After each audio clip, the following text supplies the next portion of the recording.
Amigos, bienvenidos a Escape de Babilonia. Durante 12 días vamos a estar haciendo un estudio integral sobre lo que es Romanos 12 y la transformación de la mente, por ende, nuestra manera de actuar, nuestra manera de vivir y nuestra manera de decidir sobre las situaciones de nuestras vidas. Bueno, este estudio que vamos a estar compartiendo, ¿verdad? Tiene un contexto, nace en mi corazón, ¿verdad? Como fruto de procesos personales.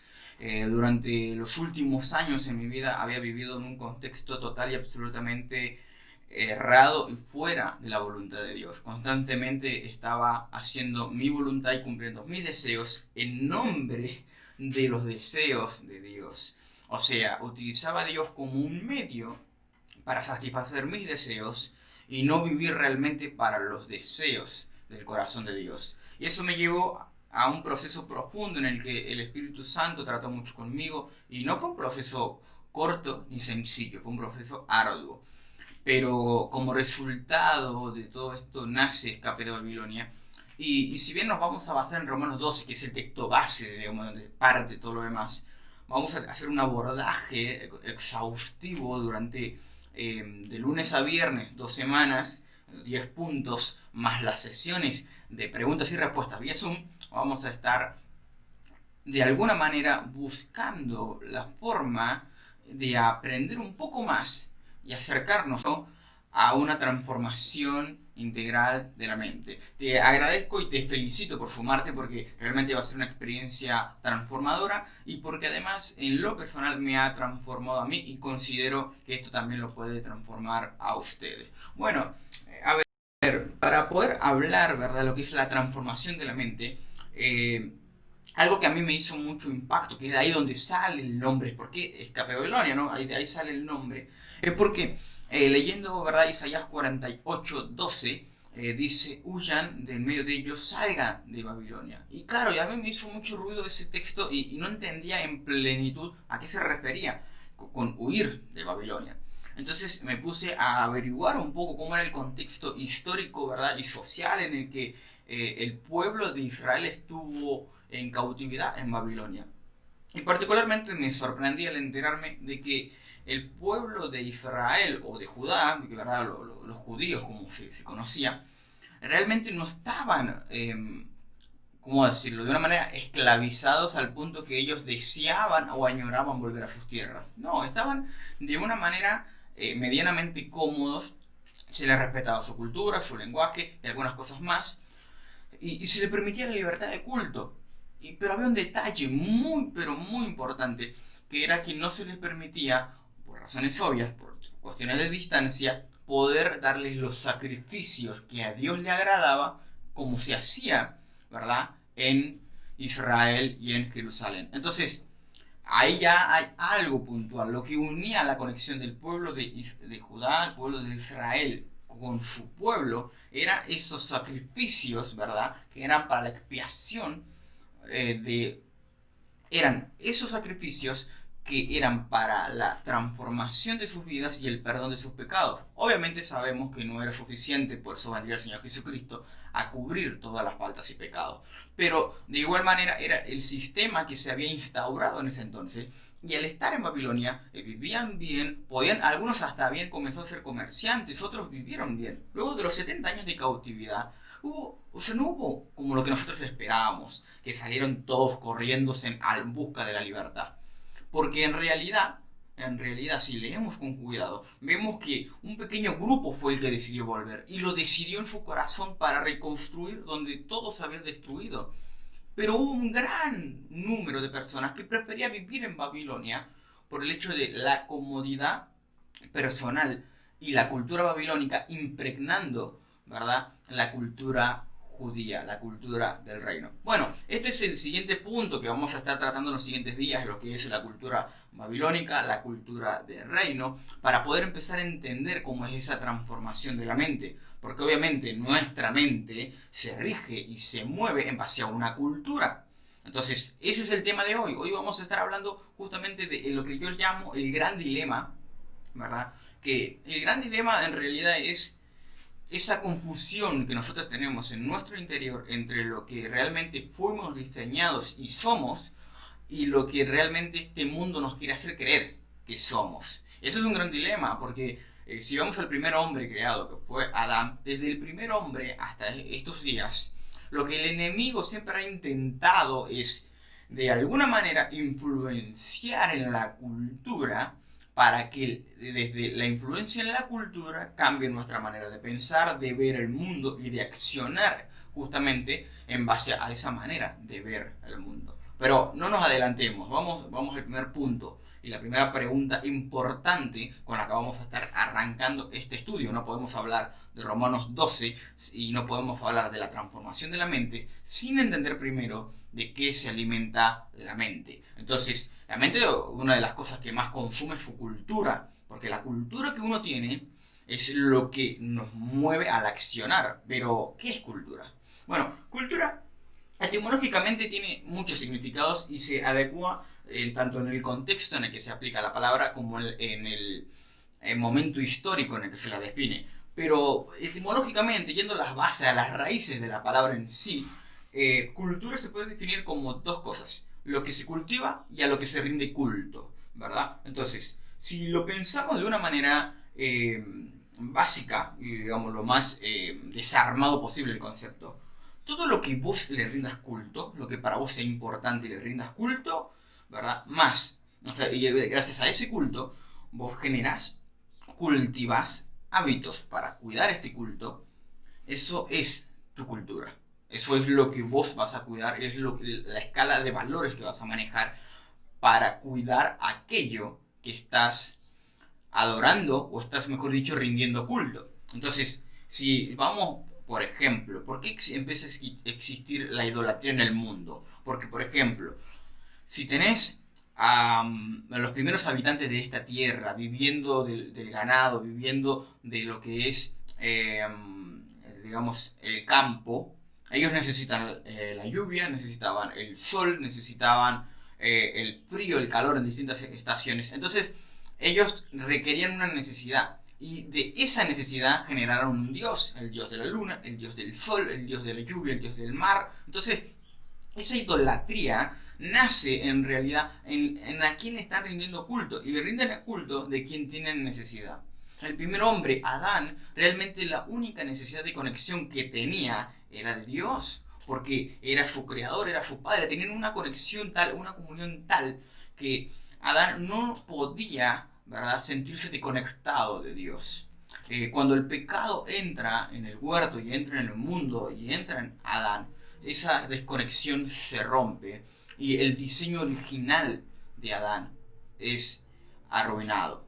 No sería hasta que nuestro Señor Jesucristo venga, ¿verdad?, entregue su vida por nosotros, resucite al tercer día, que nosotros hasta ese entonces no podíamos reconectarnos de la manera original que Dios la pensó, como para poder de nuevo tener una relación poderosa con Él. Pero sin embargo, hay una verdad que ha trascendido durante toda la historia, que es que Dios puede vivir en tu corazón, o puede hacer que tu corazón esté lleno de este mundo, ¿verdad? O lo que hoy es más común, estar lleno de vos mismo, al punto que no haya lugar para Dios. Entonces, la primera palabra para arrancar, la primera pregunta, ¿verdad?, para empezar a poner en juego nuestra mente, para empezar a cuestionarnos un poco, a movernos de la comodidad, es la siguiente: ¿qué cosas en tu vida realmente son un culto y qué acciones de tu vida son acciones cultivadas para cuidar ese culto? Por ejemplo, tranquilamente podrías ser vos mismo objeto de tu propio culto. Entonces, cuidas tu cuerpo, entonces de esa manera te amas, de esa manera te cuidas, pero más de lo que dándote una estima mayor de lo que realmente deberías darte, al punto de que te conviertes en tu propio objeto de culto. Entonces creas una cultura de alimentación, creas una cultura de consumo, para que de esa manera poder sostener ese Dios llamado yo. Y así de esta manera puede ser todo ejemplificado de la misma forma. Otro ejemplo sería el dinero. Quizás vos estás teniendo una cultura de adoración al dinero. ¿Por qué? Porque creas una cultura que toda tu vida se basa en lo que económicamente puedes o no hacer. Y esas son cosas que nosotros tenemos que destruir. El problema de la cultura no es el hecho de adaptarse o no a esa cultura. El hecho es de a qué le estamos rindiendo adoración, qué cultura es la que nos gobierna. Porque, a ver, la cultura, ¿verdad?, aplica o afecta en 4 áreas importantes de tu vida que determinan todo tu futuro por el resto de la eternidad. Son 4 áreas, vamos por las 4 áreas. Son la cultura, justamente, tu accionar, las costumbres y los hábitos. Tu adoración, porque justamente se vuelve tu objeto de adoración de importancia. El hecho de que lo que vos estás edificando y cuidando se vuelve algo súper importante, al punto que le rindes adoración para cuidar eso. La tercera cosa es la acción. Obviamente, para tener un hábito, tener una cultura, tiene que desarrollar ciertas acciones, ciertas actividades para poder sostener esa cultura.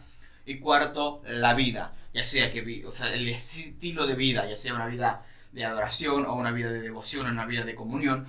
Son distintas formas de vida según la cultura en la que vos estás inmersa. Pero lo interesante de estos 4 puntos es lo siguiente, que estos 4 puntos, el enemigo ha sido tan sabio desde el principio del mundo en sembrar y transformar la manera de ver estas 4 áreas de nuestra vida. Entonces, los 10 bloques, por así decirlo, los 10 puntos que vamos a estar tratando de la transformación de la mente tendrán 4 ejes principales: la cultura, la adoración, la acción y la vida. Entonces vamos a ver de qué manera, ¿verdad?, la cultura de este mundo o la cultura babilónica de alguna manera ha influenciado en nuestra manera de vivir el evangelio. Y no estoy hablando necesariamente de la cultura de la sociedad en la que estás inmersa, sino en realidad de la cultura de este mundo que está por encima, ¿verdad?, de la sociedad.